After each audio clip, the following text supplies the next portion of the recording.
Bonjour ou bonsoir, ça dépend où vous êtes. Bienvenue dans cette nouvelle vidéo. Aujourd'hui, on va parler du record de Robert Lewandowski, un des meilleurs joueurs et buteurs du 21e siècle. Mais avant d'écouter ce record incroyable de Robert Lewandowski, je t'invite dès maintenant à t'abonner sur cette chaîne pour ne pas rater les prochaines vidéos qui seront très intéressantes. Parlera sur le football qui est le sport le plus aimé au monde, l'entrepreneuriat, la motivation, car il est indispensable dans tout ce qu'on fait, les relations, que ce soit amicales ou amoureuses, et le bien-être.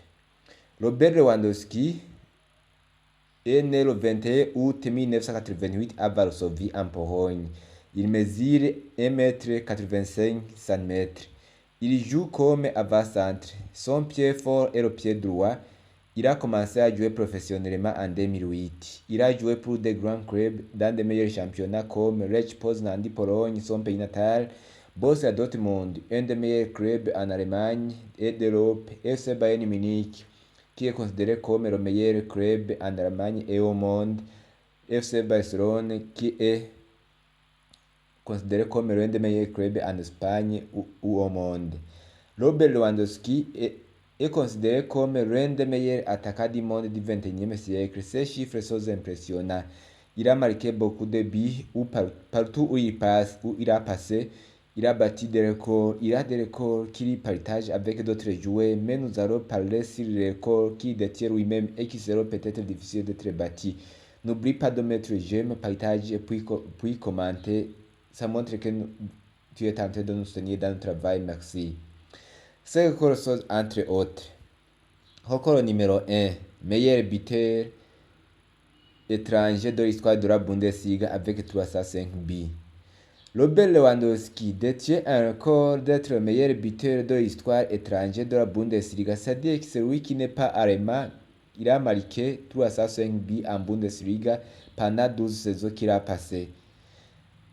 En Bundesliga, il a joué au Borussia Dortmund de 2010 à 2014 et du Bayern Munich de 2014 à 2022. Avant qu'il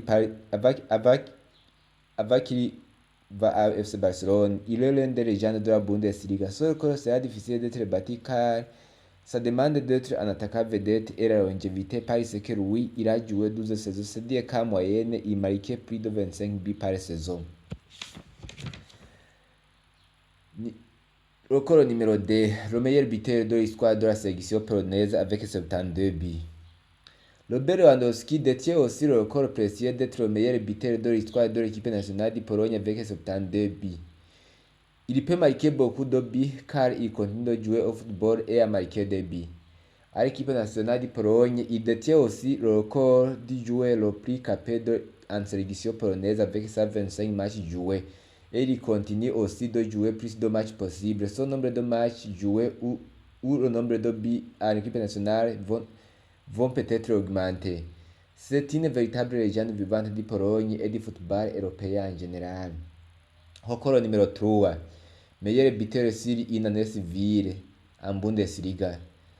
Robert Lewandowski, son passage en Allemagne est inoubliable. Il a marqué 43 buts en Bundesliga. C'est lui qui a permis de devenir le joueur qui a marqué plus de buts en une année civile. Il a battu le record de la légende du Bayern Munich et du football allemand Gerd Müller. Robert Lewandowski est le meilleur buteur sur une saison Bundesliga. Ce record sera si une année civile en Bundesliga. Ce record sera peut-être difficile d'être battu.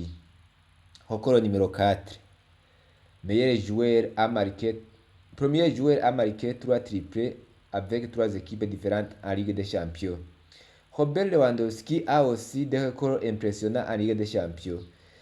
Robert Lewandowski a aussi impressionné en Ligue des Champions après avoir marqué le triplé pour le Barcelone en Ligue des Champions le 7 septembre 2022.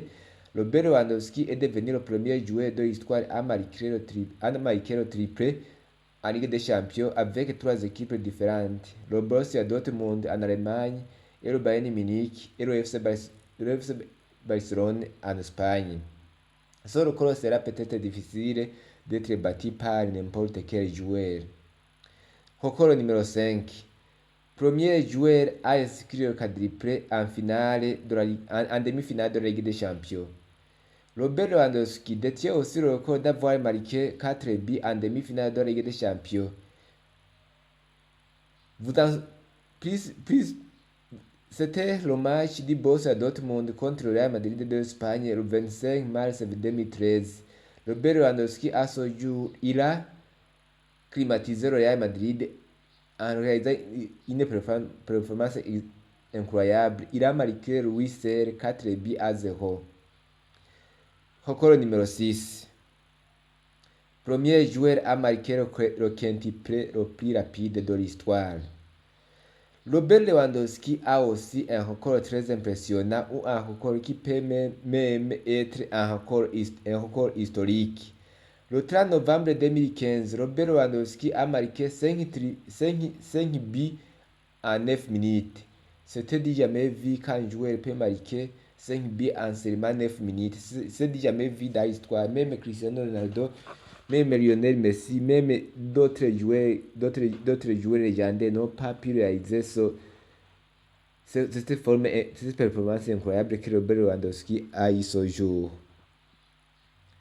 Ce record est aussi une des records inoubliables de l'histoire du football ou une des records légendaires de l'histoire du football ou une des records qui sera peut-être difficile d'être battu.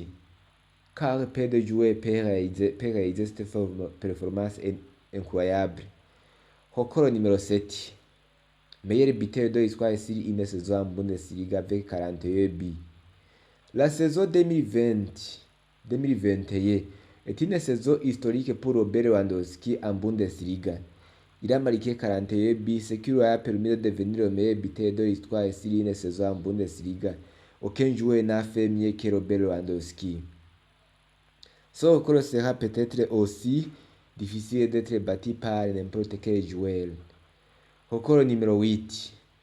Premier joueur à marquer 13 buts en 13 matchs d'affilée en Bundesliga. Robert Lewandowski détient aussi un record historique en Bundesliga. Championnat allemand, d'être le seul joueur à marquer pendant 13 matchs d'affilée. Il a marqué ce record le 18 septembre 2021. Ce record c'est l'un des records qui est aussi difficile d'être battu par n'importe quel joueur. Record numéro 9. Premier joueur à marquer le quadruplé le plus rapide en Ligue des Champions. Robert Lewandowski détient aussi un record d'être le seul joueur à marquer le quadruplé le plus rapide de l'histoire en Ligue des Champions et la meilleure compétition européenne. Le 26 novembre 2019, Robert Lewandowski a marqué 4 buts en seulement 14 minutes et 31 secondes, ce qui le fait le premier joueur à réaliser cette incroyable performance en marquant 14 buts, en marquant 4 buts dans un petit moment comme ça. Ce record sera aussi peut-être difficile d'être battu. Le record numéro 10 qui est même parmi ces records historiques. Plus de buts marqués à l'extérieur d'Allianz Arena. Robert Lewandowski détient aussi un record historique d'être le seul joueur qui a joué pour le Bayern Munich qui a pu marquer plus de buts à l'extérieur du stade du Bayern Munich, Allianz Arena. Il a marqué 118 buts. Aucun joueur du Bayern Munich ou qui a joué pour le Bayern Munich n'a fait mieux que Robert Lewandowski.